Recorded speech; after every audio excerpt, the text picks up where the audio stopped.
Sintonía de nuestra programación. Ahora empieza su programa, el show del doctor Roy Aranda.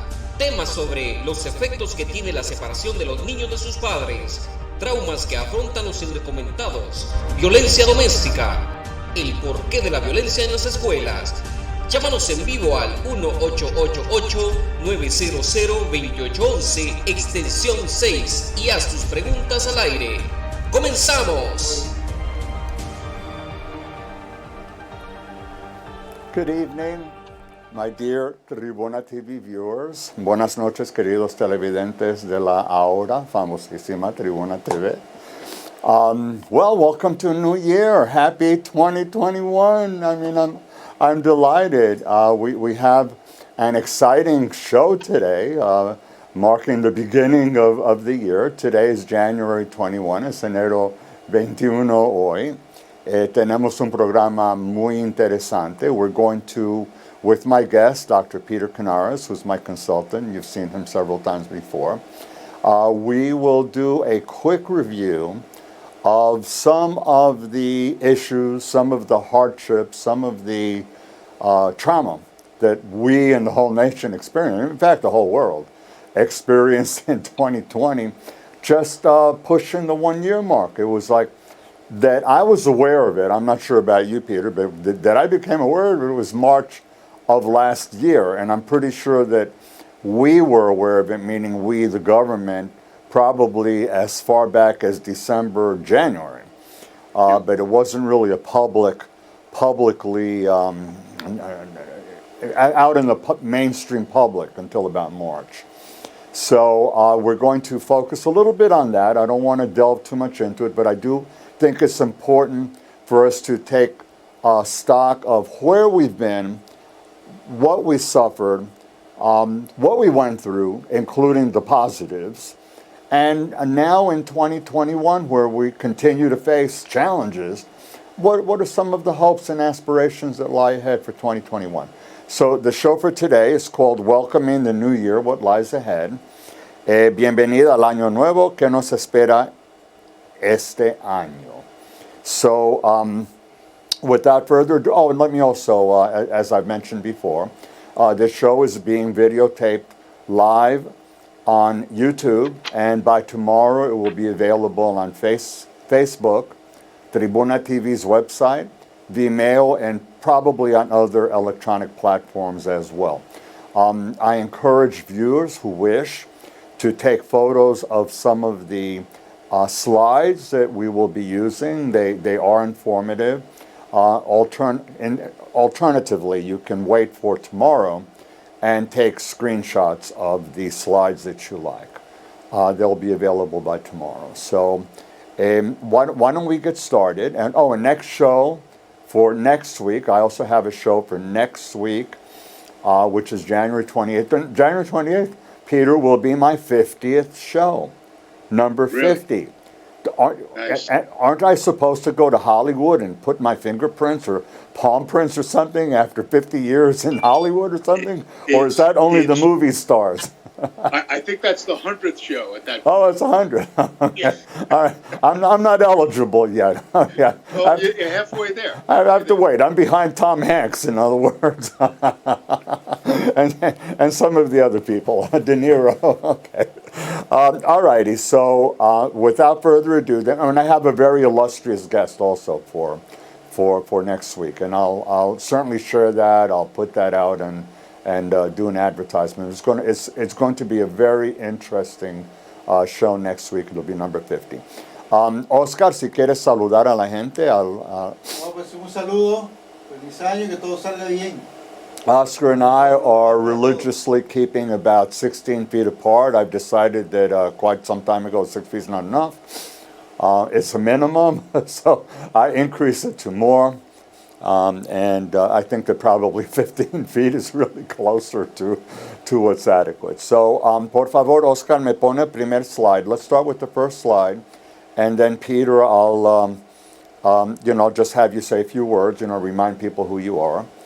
Okay, so welcoming the new year, what lies ahead. Bienvenida al año nuevo ¿Qué nos espera este año? And with, again, with Dr. Peter Kanaris, my guest. Peter and I will provide an overview of what our lives have looked like this past year in a COVID world as we approach the one-year mark, and issues of concern and hopes as we enter a new year, 2021, in which many uncertainties lie ahead. So we're going to look at the bad, the ugly, and the good. I borrowed that from the good, the bad, and the ugly. I'm sure you figured that one out. But I did a twist there, okay? The bad, the ugly, and the good. What last year was like? Well, I sort of figured that the bad and the ugly fits well. There are many ways in which we were hit by the pandemic, and what might 2021 be like? The good. The challenge of believing again in a brighter future, the challenge of discovering new meanings in life, and this show is dedicated to all viewers. May the promise of what lies ahead this year bring to our lives greater stability and joy. Puede quitar el slide y que se me vea a mí, a Peter. Peter, would you like to say a few comments about yourself, just to refresh the memory of the viewers and all of that? Well, Roy, I am a psychologist, and I've been working for many years as a clinical psychologist, also a sex therapist, so I do a lot of work with couples and individuals around issues of relationship and sexuality, and that area has certainly been one that has been very affected by this past year of 2020 that we've experienced, and now, of course, going into 2021. And I'm sure as the show goes on, we will get into some of those details. We have quite a few indeed. Let's look at the next slide. I'm going to encourage again the viewers who'd like to take a photograph of it. Otherwise, a screenshot tomorrow. I'm going to have Oscar put it up, look it over briefly, and then we're going to put it down, and then Peter and I will just have a dialogue about some of those things on the slide. Oscar, por favor, el próximo slide. So here you see quite a number of categories. I tried to summarize it in a way that I think covers, nothing is ever 100% complete, but I think that I've covered a good ballpark of the bulk of what we, society as a whole, were affected by. Certainly top and foremost, fear, the emotional trauma. At the beginning, not realizing how serious it was, sort of like poo-pooing it a little bit. It's not that bad, it'll go away. Probably not much more than a flu. Then we start seeing sicknesses increasing. We started seeing businesses closing, loss of jobs, our loved ones passing away, economic difficulties, people losing their jobs, being unemployed, financial hardships, the impact to minorities and congested neighborhoods. We talked about how African Americans and Latinos in general have a much higher rate of contamination, and we went over what some of those reasons were. Prejudice, we talked about at the very beginning, kinds of behaviors and acts and assaults that were taking place. We witnessed changes in mourning. I mean, how could people, you couldn't be at the bedside of a loved one who was ill. You couldn't be there to dispose of the body. Sometimes you had to sit there and wait and find out what's happening. It was horrible. Like you can't touch the hand of a loved one. It changed our entire mourning process. We started seeing travel restrictions. We had problems with the airplanes, problems on trains and on other methods of public transportation. Increased isolation. It was called social distancing. It's still popularly referred to as social distancing by everybody, including the foremost authorities in Washington. I think they're wrong. I mean, I continue to believe that the better term is physical distancing. Because physical distancing really spells it out very accurately. You're keeping a distance of at least 6 feet. I think it should be more, but at least 6 feet. We really don't want to be socially alienated from people. We just want to be distanced from them physically. You can still be in the same area with them if you're protected. You can be outside. I mean, there's many places that you can be and maintain that physical distance. So it's really incorrect because I think that it increased this sense of isolation. I can't see anybody. I can't do anything. It sort of feeds the isolation. Woe is me. My life has changed. I can't do anything anymore, which is wrong. We've talked about that in many shows, how it's like using an umbrella if it rains. What's your umbrella? What's your tool that you can use to help cope? And we've had several shows that we talked about how to cope despite the pandemic. We had to have mandatory sheltering in place. Just recently, for many, it was miserable celebrating the holidays. You know, and many ignored the precautions anyway. They said, enough is enough. I've had it. I'm done with it. I'm going to do what I want to do anyway. You know, I can't deal with it. They're so frustrated that they were prepared and willing to take risks because they said, you know, I can't live like this anymore. What's the choice?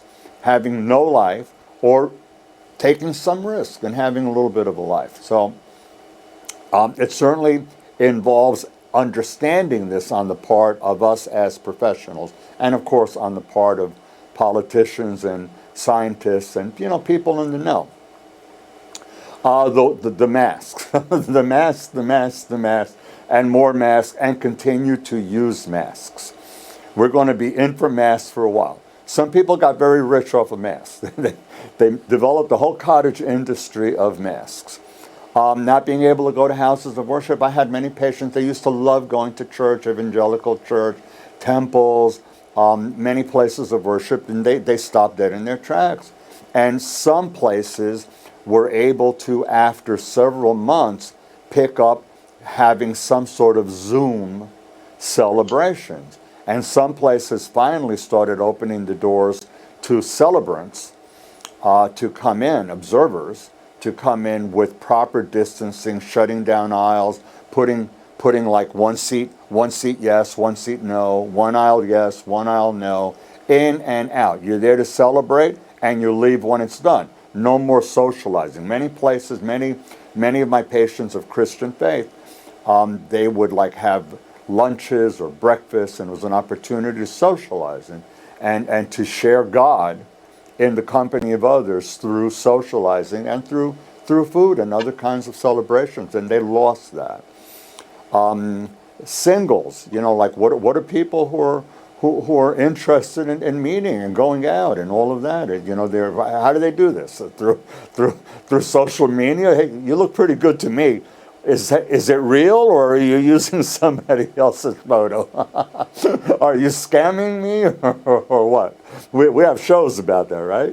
There's that good show that's been going on for a few years about that. Lately, it's been so difficult for so many of my patients, and for me as a psychologist, having to hear every day, the rate increased today. The rate increased again today. The rate increased again today. We have a new record today. A new record today. A new record today. These are the numbers. These are the number of people who perished. It's awful. It's awful living a life hearing this day in and day out. Children, problems with school, problems with virtual learning. You know, some kids just don't learn that way. They're missing out on the social growth and the social process. So I gave a long summary. I'm going to take it off, and Peter, take it away. You know, like what stirs you the most, and we'll just talk about it. Oscar, puedes sacar, por favor. Well, on some of these items that you're discussing, Roy, you know, honing into a few of them, you mentioned children and the restriction from being able to play with friends. And feeling isolated, feeling left out, is a lot of what I've heard with kids and their parents, And another phenomena that we've seen just today, I saw in a newspaper as well. It was reported in Newsday. How there's been an increase in a problem that existed before the pandemic, of course, but it's become exacerbated: cyberbullying. Because the kids, they don't get together so commonly anymore because of the virus. There's more social interaction that's online.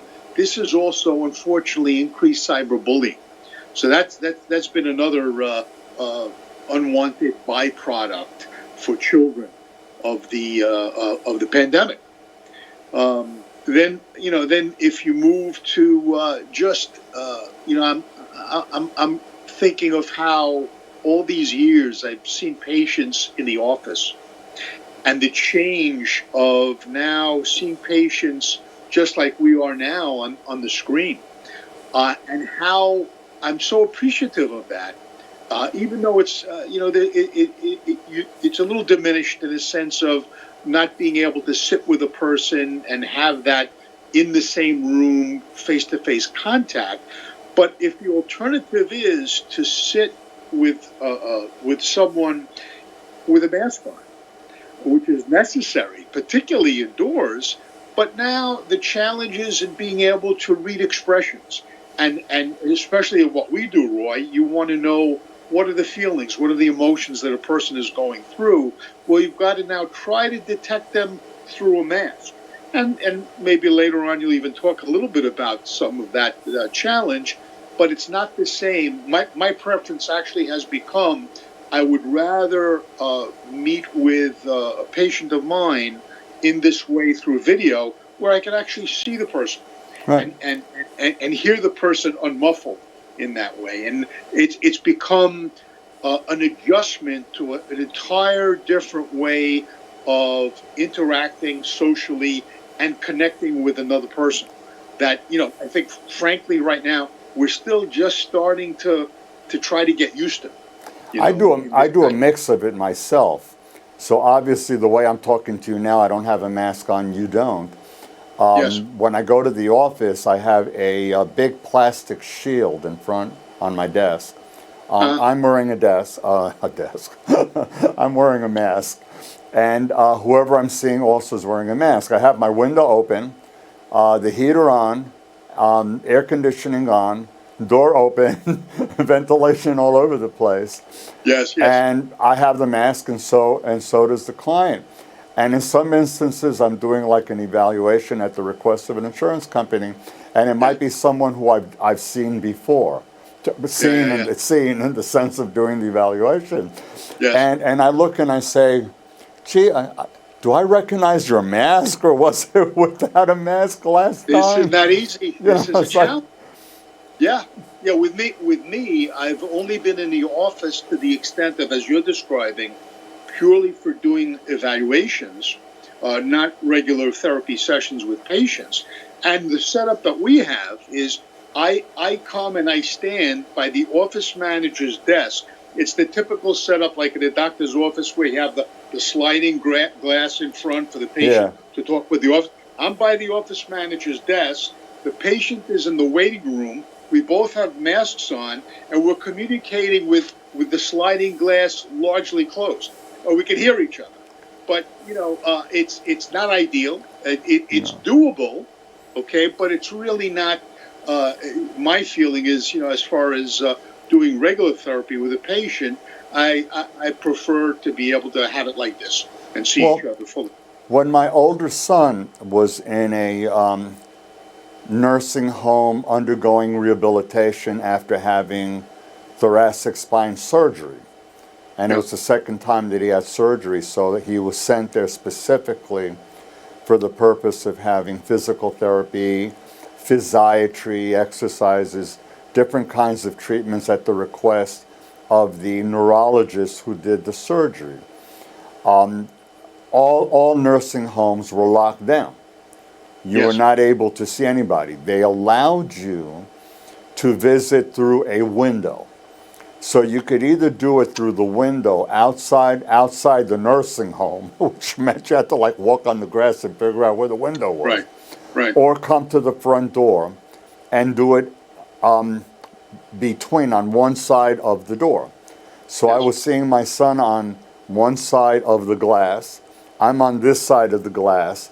Regulations were I had to wear a mask, and so did he. It was hard to hear him. I know that it was hard for him to hear me. Physically, it was very uncomfortable also. And it was just something bad. And I have a patient of mine whose wife is in a nursing home, and he's not able to reach her because he calls, nobody answers, they don't pick up, you can't leave a message. It's very hard, and he's an elderly gentleman. And for him being able to communicate with her and see how she is, which is really wonderful when you think of somebody at that age who has still such a connection with a wife, that's such meaning that he really wants to contact her and be able to talk to her. That's important. And he has gone to see her at the nursing home. He says that he doesn't understand a word she's saying. She doesn't understand what he's saying. And it's very frustrating. So that the only thing, the best thing is to do it over the phone. But he can't get it. And I know that there's some places that are arranging like FaceTime or WhatsApp. You know, the nurse is nice enough to do it so that there's an opportunity to video conference. But it's sad. It's sad to see this in him. You know, for many years, as you know, I've consulted in skilled nursing facilities, both subacute units and long-term care, as you're describing. And I was doing telemedicine with some of my patients in the facility, very much in the way that you're describing electronically. And it's interesting because some data's come out that community elders, older adults in the community, are actually doing as an age group better than some of the other age groups of younger people. Okay, not necessarily true of people in facilities that are living there that have much more of an isolation and a removal from family and friends in the way that you're describing. So I think that particular group has it very hard during the time of the pandemic, not to mention the greater death rate, because we see the percentage of people that have perished from COVID is much higher in these facilities. And it's the experience that I've seen with residents and patients that I've treated where, you're there and either a roommate or someone across the hall is being wheeled out. And this is something, of course, pre-COVID, that was an upsetting experience. But now with the frequency of this happening, it's not an easy way to live. It's a very difficult circumstance for people there. A challenge for us as therapists, of course, is not only to listen to the patient and to try to render support, but to try in some way to help with, problem solving and what are some things that you might try. I did a lot of trial and error learning over the years with David, my older son, for many, many reasons. And when he was in the nursing home, there were many times I called, there was never an answer. I would leave a message, I didn't get a call back. I would leave a message with the social service department, I'd get a call back 3 days later from somebody who supposedly was monitoring David, asking me, what can I do for you? But leaving me a message. So again, not speaking to the person. Then I would try to call the unit that David was at. Infrequently, was I able to get through to them. They made room changes without my knowing that he had room changes. So what I started to do is I decided, let me call security. So every time I was prompted, call security, I called security. I was actually able to speak to a human being.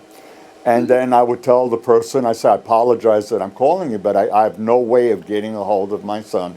This is who I am. Can you help me? And sure enough, 9 times out of 10, it was successful. And I did suggest that to my patient, but only because I figured it out myself by trial and error. What would have happened if I didn't have that trial and error? How how do you support people? I mean, what can you tell them to offer them some hope? Keep trying. Yeah, I'm going to try tomorrow. Good. Let me know how it went. Try the next day. Oh, tomorrow's holiday. You might not be able to get through. It's frustrating because we're not sure how to empower our own patients sometimes. And one of the things that I try to offer through this show, with your help, is to see how we can empower the viewers by giving them tips, suggestions. Undoubtedly, many of these things that we've talked about have touched many, at least some, if not many or most. There are viewers out there that have had experiences that I'm unfamiliar with. And it would be good to hear from them because it would be educational for me. I'm always learning. Every day I speak to my patients, I learn something new. So it's a team. It's a team effort. Patient doctor becomes really a team effort during this pandemic. And I see an evolution in my style of working with patients. The good thing is that I think I've developed skills that I did not have before. And I don't regret that. And if and when we go back to a new normal, because it's going to be a new normal. We're not going to go back to the old normal. We're going to go into a new normal. And the new normal is going to be good. It's going to be good because it's going to be hybrid. It's going to be a mix of things. We're going to be more aware of hygiene, taking care of ourselves, eating properly, sleeping well, going to doctors, not scared to death that you're going to get contaminated if you go to see a doctor. I'm sure that a lot of my patients, a lot of viewers, have probably neglected their health. They're scared to go. They're afraid. So when we reach this new normal, I think it's going to be better. And our children's children, our young children, and our children's children, for them it's going to be like, hey, this is fine. This is what life is like. Just as like when the little black TV screen, black and white TV screen that came out, and they thought it was wonderful. And we look at that now, you got to be kidding. But, for them it was wonderful. So who knows with the evolution. This is, I think this is the adjustment phase that we're living in. It's like the way I talk about it with many of my patients is that whatever issues, whatever struggles, whatever problems we were dealing with before, now it's like this big wet blanket got thrown on top of it. And it sort of leads to an exacerbation sometimes of these issues. And working our way through it, it's forced us, I think, to slow down. Life has slowed down in many respects because we've been forced to.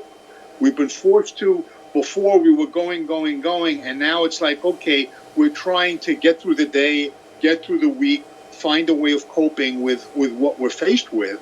And I guess I'm hopeful that as we work our way to peek out from under that blanket and eventually emerge, we will have found a way to adjust. A way to adjust to however life is going to look, and maybe not snapping back entirely to before. This leads me.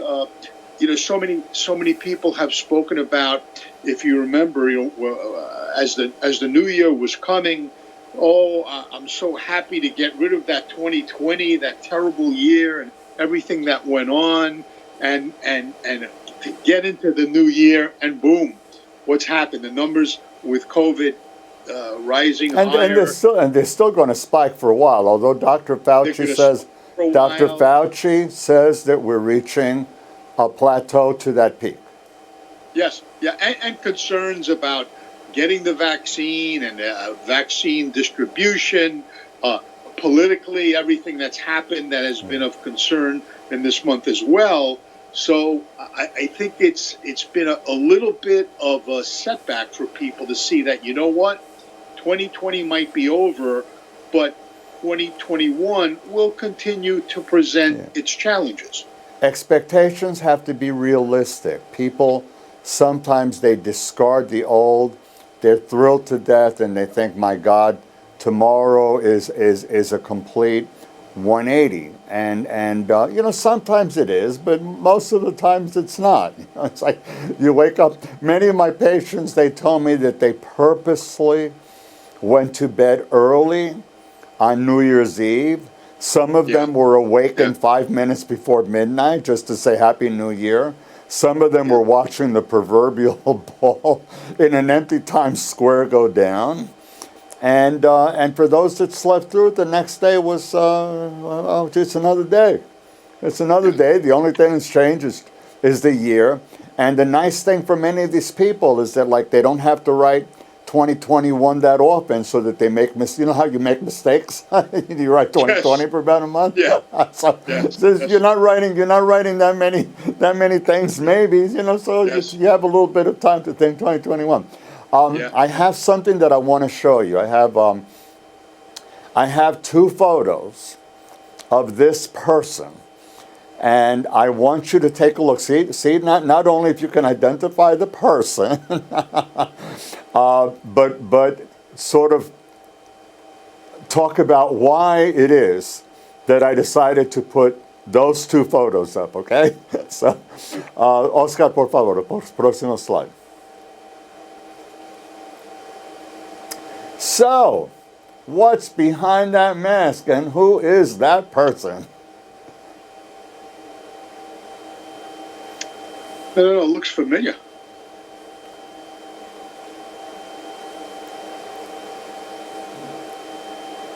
Does this help if I take the eyeglasses off?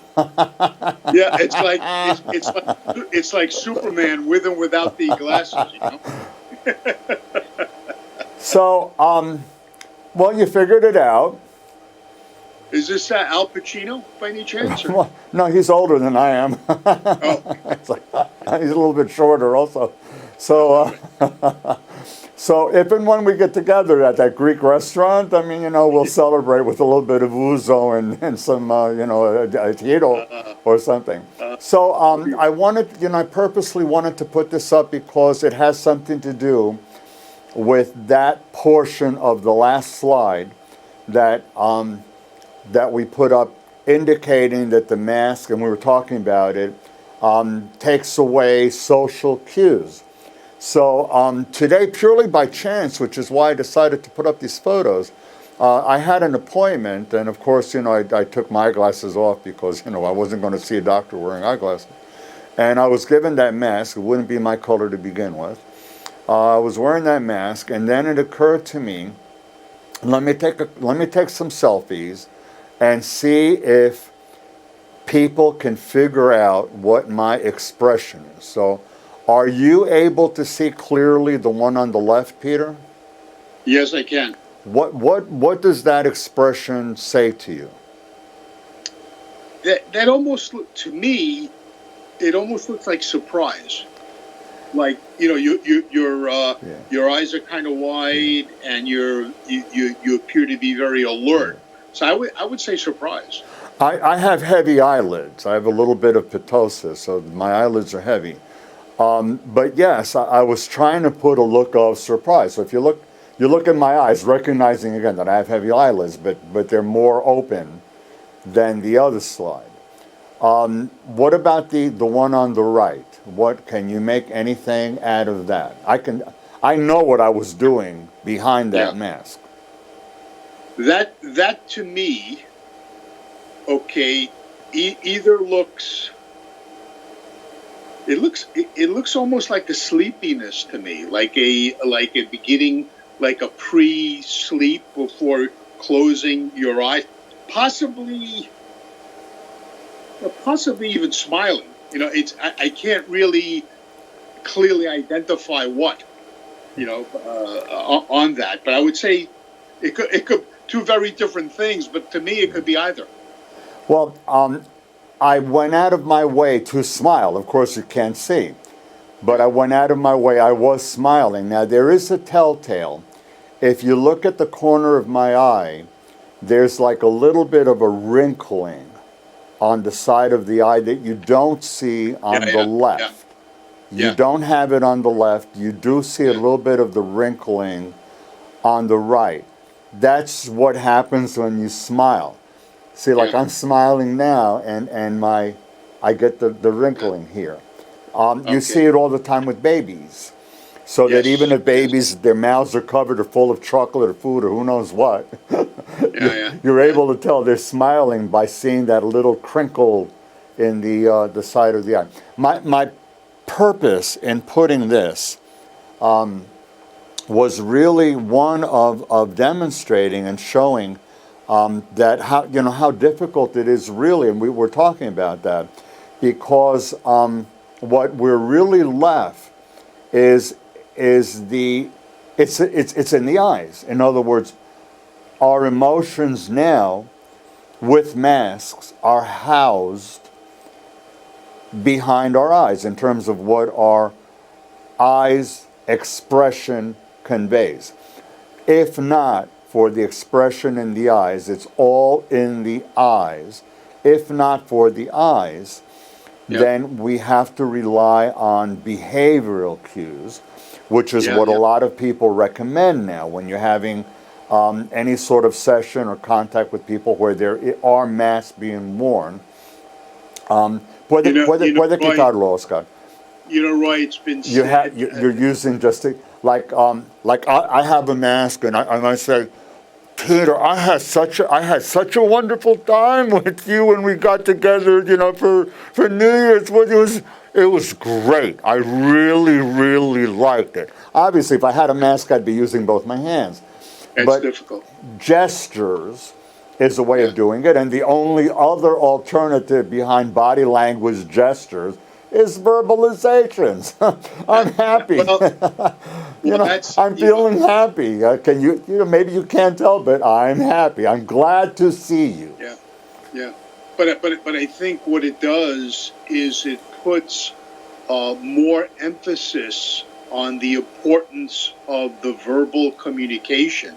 It's been said that the eyes are the windows of the soul, but I believe that the face is the path to connection. And if you're removing elements of that face, well, as you're suggesting, it will require us to rely a little bit more on verbally what we say and also the rest of our bodies, the gestures that we make. But people need to be aware of this and not just assume. You are making a mistake if you make. You know how we often make assumptions when we do not have face-to-face communications with people? Correct. For instance, emails, text messages. You can't read the emotion behind it. So it's not inconceivable, and happens often, that the receiver of the email or the text will say, I think this person's annoyed or angry or irritated at me, and I don't know why. And it's a complete misinterpretation because you don't have, like, if I'm looking at you now, you're looking at me and I say, Peter, I had a great time with you, and you're actually seeing me. You're going to believe that I had a great time. I'm smiling. Now, you don't see me, and I send you a text. Yeah, Peter, I had a great time with you New Year's. Thanks for inviting me. You're going to think to yourself, that SOB, he was bored. He didn't like it. He didn't want to be. You're missing that whole component. So the message here is that if you're wearing masks, don't be quick to assume an emotion, to read an emotion that's not there, and be too judgmental. Take a little bit of time. Verify, validate your views. You can always ask, what did you like about it? You could ask me, well, I'm glad that you came. What was it that you liked about it? And if we're not face-to-face talking, I was saying, wow, your wife prepared such a delicious meal. I cannot begin to tell you. My wife is dying to get the recipe. That's obviously going to tell you that we had a good time. So you have to try to validate and not make assumptions. And that includes with gestures, with body language, and talking. You have to use a lot more talking. Yes. And often in counseling, we'll encourage couples, not to be mind readers. not to just make assumptions of what the other person thinks or feels based upon a history of being together. I think what you're saying, Roy, sort of underlines that today it's that much more essential to try to clarify through language, through talking with each other, through body language, through verbalizing, because if we can't rely on the face, on facial expression, as we normally would, we lose all that information, and you don't want to fill in the blanks any old way. You want to check it out. You want to get that validation, as you're saying. Well, I'm going to use this as a segue into the next slide and hope and suggest that when we get into the new normal life, that having this thought in your mind that communication is two-sided and you can't make assumptions and you need to validate what your thoughts are and try to dig a little bit and be assertive, not prone to being angry, avoiding raising voice, avoiding being overly passive and backing away and giving up too quickly, but really having better communication.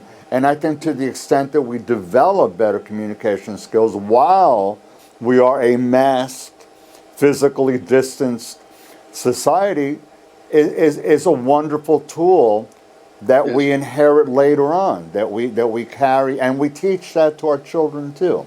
Yes. So let's look at the next slide, which is really where more or less where we're at, what our hopes are for 2021. Oscar, por favor, siguiente.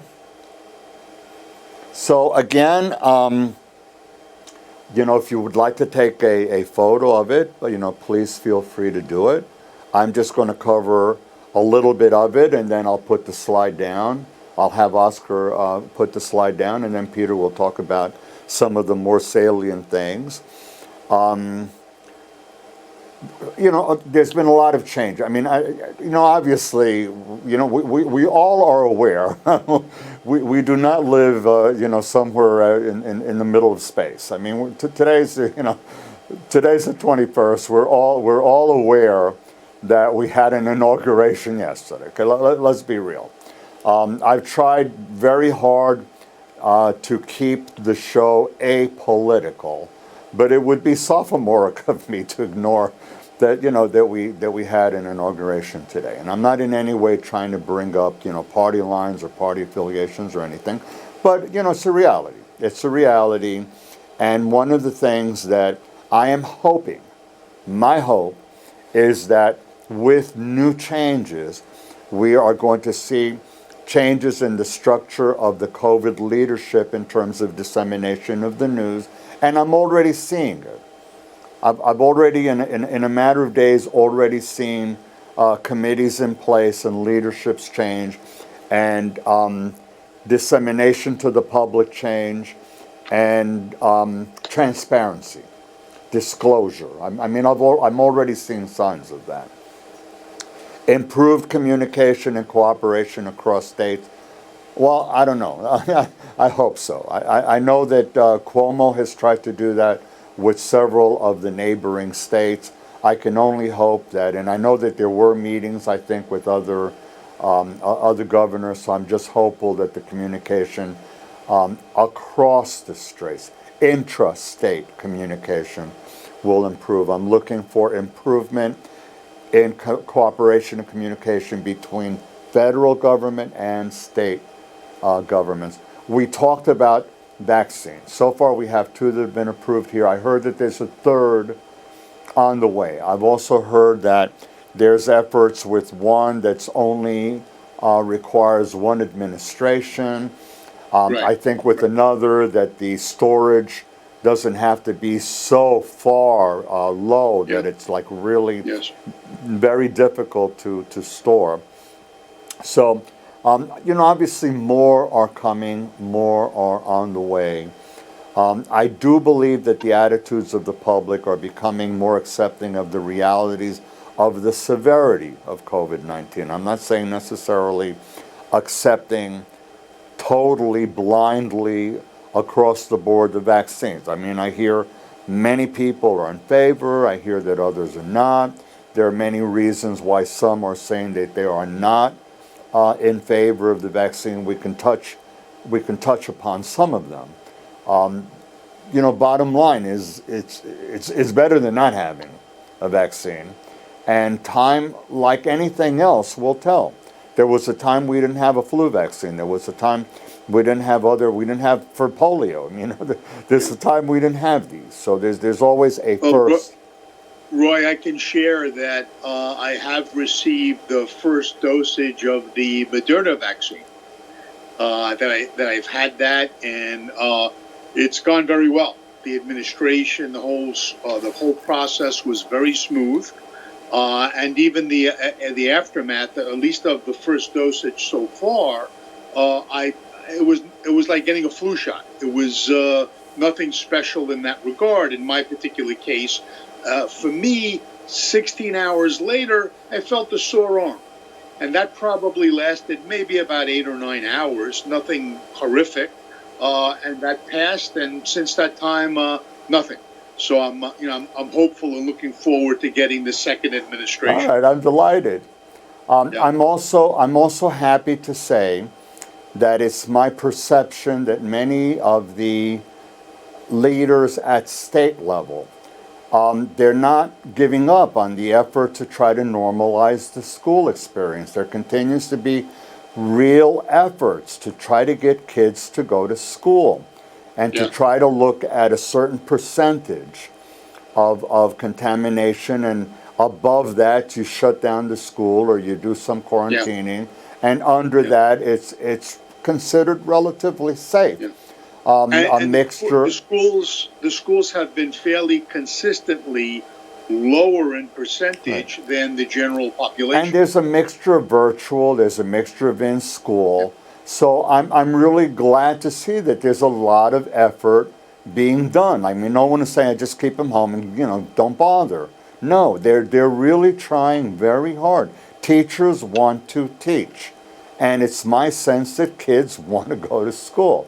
So I'm happy to see that. I'm also happy to see that, as unfortunate as it has been, that we had to, because of the spiking, shut down certain businesses again. I know that's something that the government abhors. I mean, nobody wants to take away the livelihood of somebody, and I know that there's a lot of efforts to really try to get businesses back open. Part of it does involve cooperation with the public. I mean, when you're having people going to involved in situations and activities that can be called super spreader events, that's not necessarily a failure of the business.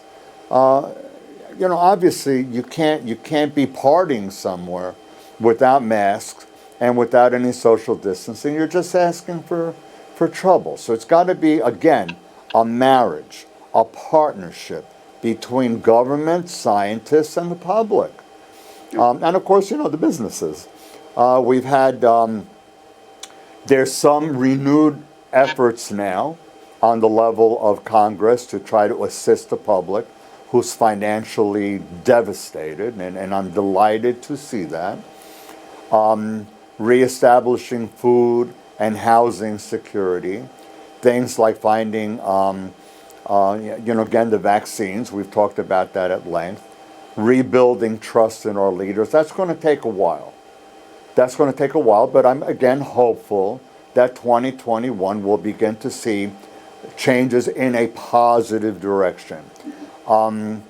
Pretty much, we continue to this day, and this is something that I don't have an answer. I don't think you have an answer. I don't think anybody has an answer. All we can do is lecture about it and talk about it and scratch our heads. I think that probably the future lies in our 2-year-olds and what they grow up believing. But in terms of like loving the other, loving people who are not like us, embracing the others, others that make our society so precious and make us one.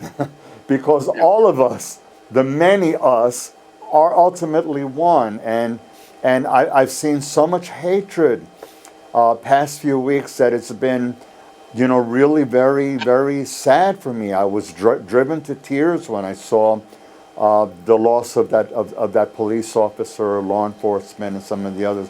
It's hard to see this, and all I can do is hope that people will have a greater coming together and be more appreciative of we are, after all, the same. We're human beings, so we need to really come to appreciate that. I think, Roy, my thought on that is that a key is exposure to a person who is different than you are. If we stay too insulated and isolated into our own little groups, then understanding the other person, the other group, is only theory. It's only what you hear. It's only what you read, social media, etc. Okay? The key is interaction and having an opportunity to talk with that person. And now I can start to see them like me as a human being. And that, however we can accomplish that, I think it can help.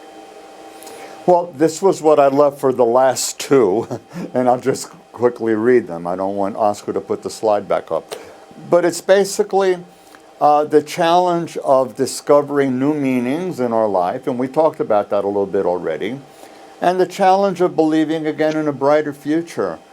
Certainly, I would rather, I'm a glass half full type of person. I always have been. And I always prefer to work with somebody rather than not. And I always try to look for whatever is good in that person. And I will share that for some time now in terms of looking at those things that are of importance to me and significant to me and the types of legacy that I would like to leave behind to my children and my friends and to those who my life has had some meaning and value to, is that if I'm unable to see something likable or good about a particular person, I'm beginning to think that I'm not looking hard enough.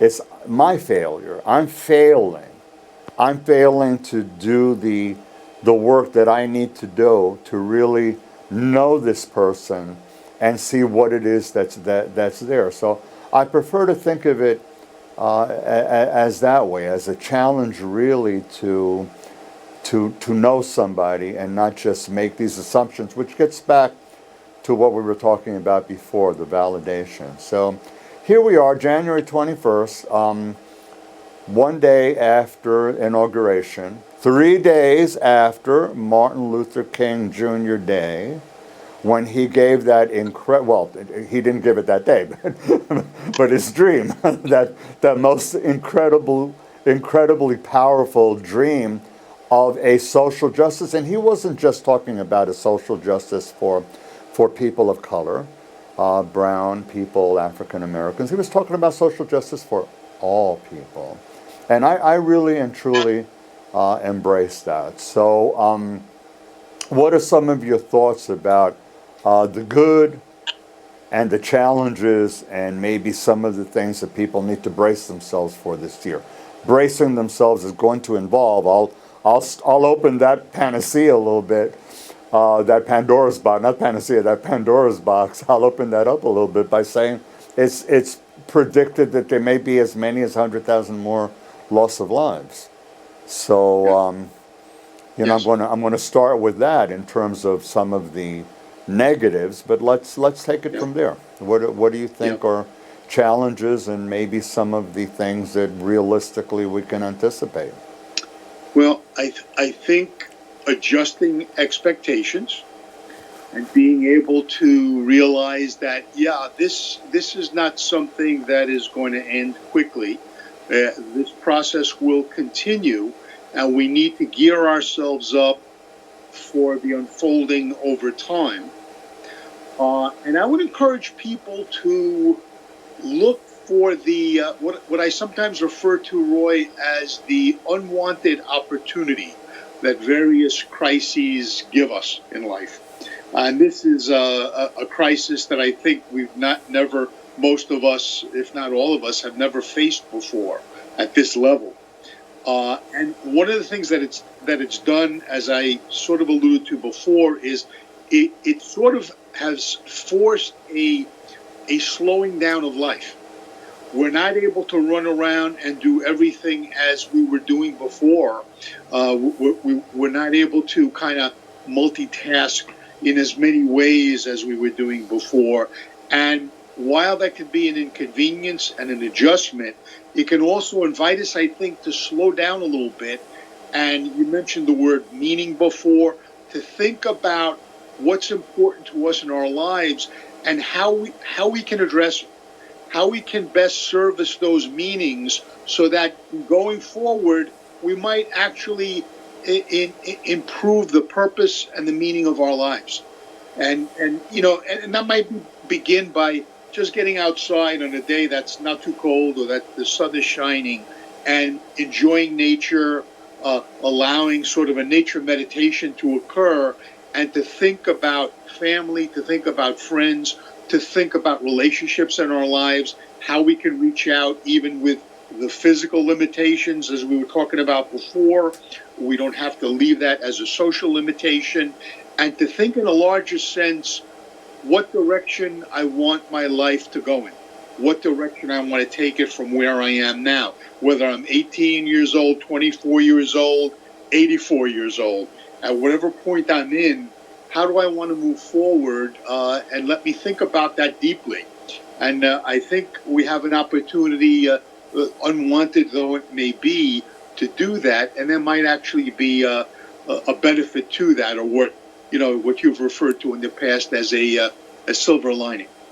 I wanted just to touch base quickly, not to belabor it at length, the vaccines, because the vaccines is certainly a promise of something better. So I do want to say and share with the viewers that really the best person to guide you is your doctor. I mean, you need to touch base with your doctor, who's best equipped to give you medical advice, who knows you, knows your health, knows your situation, and can certainly give you some sense of the pros and cons of one or the other vaccine. The other thing is that I think it's very important for the public, the viewers in general, get information. You need like the most reliable information. You've got CDC, you've got Dr. Fauci, you've got experts now all over the place. The governor's office, they have lines also that provide information on the vaccines. Get information. Do not be guided blindly by social media, by Twitter, by Facebook or LinkedIn. Those are not your scientific sources of information. You need to really get it from real scientific sources. So I'm not going to give a pitch for yes, do it, or no, don't do it. My pitch is get informed and at least make a proper informed judgment. This is your health. You are a unique individual. You know, and your doctor knows what your health is like. That's the best advice that I can give. What I wanted to do now also, anything to add to that, Peter? Or is that because No. I'm guessing you probably touched base with the physician or something when you took your... Absolutely. And you read up on it. I reinforce your thought, Roy. I think get expert information, make an informed decision for yourself, for your loved ones, for your family. Don't rely on social media or those kinds of sources of information that basically, prior to social media, would be like relying on rumor. One person said, another person said.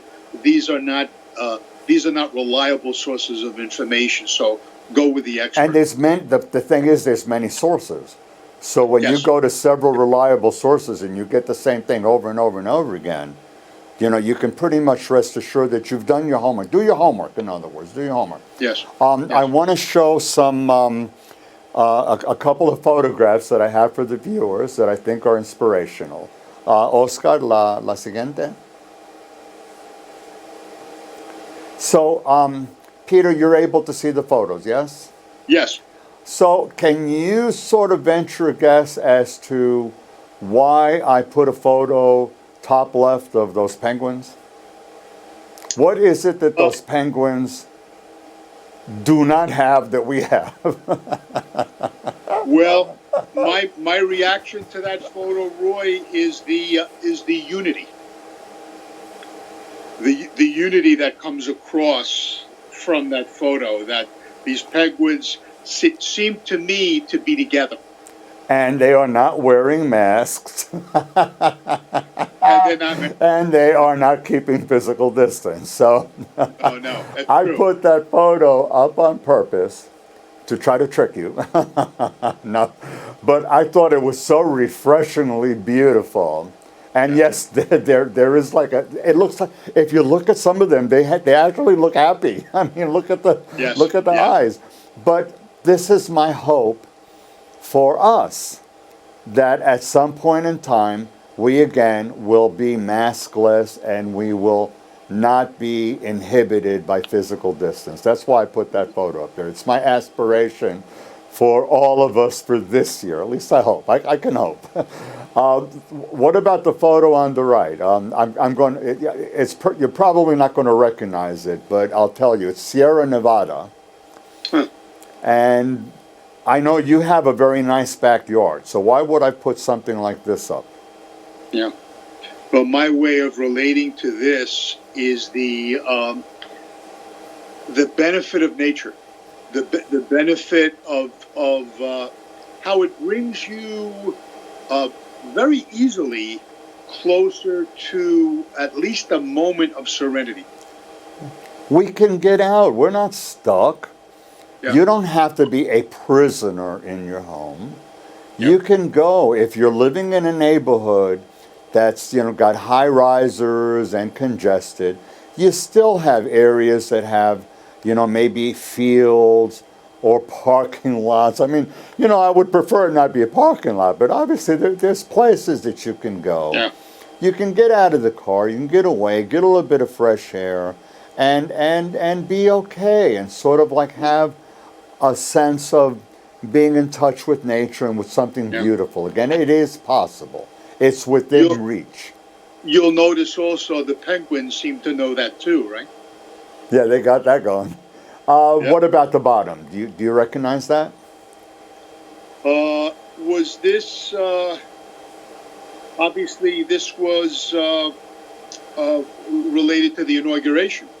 This was 2 days before, 2 days ago, 1 day before the inauguration. Yeah. That's the Lincoln Memorial I think now. These represented the lost during Yes, the the pandemic. 400,000 souls that have left us. Yeah.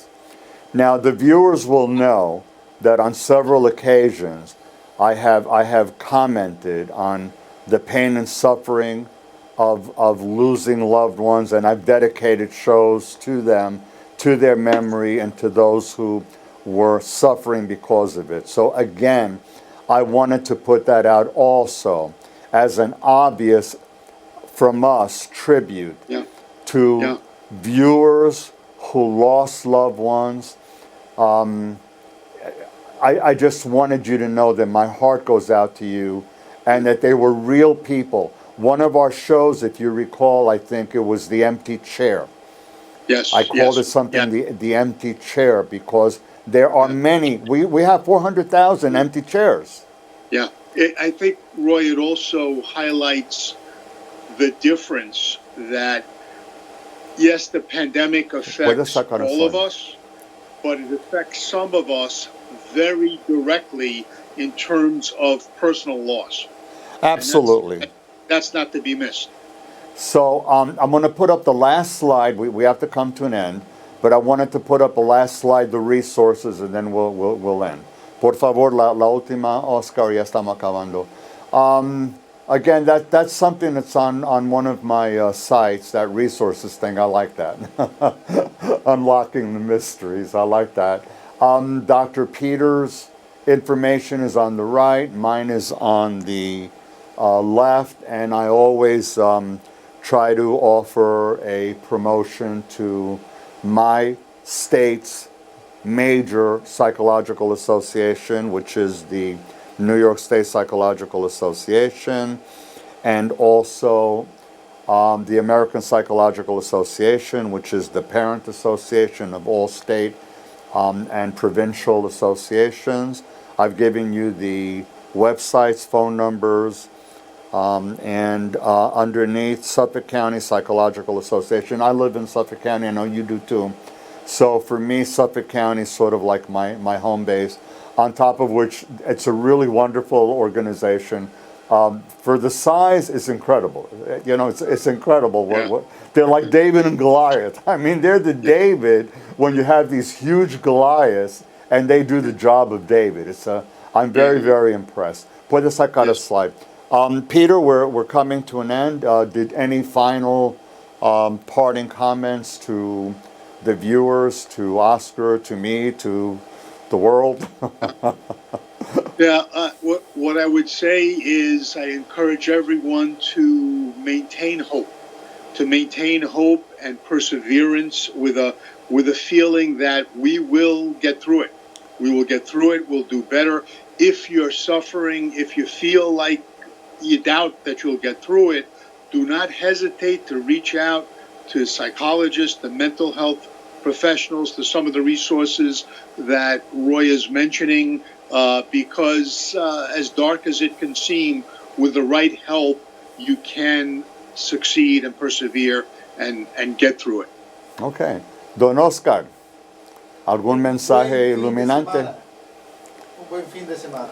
Oscar is wishing all of you a good weekend. I will leave you again with my traditional wish that that we're all together. Know what your neighbor's doing. Keep an eye on your community. Sometimes people need help, and they don't know how to ask. You know, be aware. Be aware of things. Help if you can. Try to reach out when you can. When you can't and you're hurting, reach out yourself. Be aware that you need help. Don't let yourself cross the line. Don't be at a position that you're aligned and you cross the line and you can't go back. Once you cross the line, it's difficult to go back. Don't put yourself in that situation. Don't be a problem really waiting for to happen. Reach out for help if you have to. Stay safe. I really believe that things are going to get better for us in the next few months. And as a heads up, my guest for next week is Dr. James Halpern, Halpern. If viewers want to look him up, New York State, you'll be very surprised by his background and the type of show that I have in mind for you, my viewers. So have a blessed night. Me despido de todos. Stay well, be healthy, and try to look at things on the bright side, okay? Buenas noches a todos. Good night, everybody. Good night, Peter. Thank you. Good night.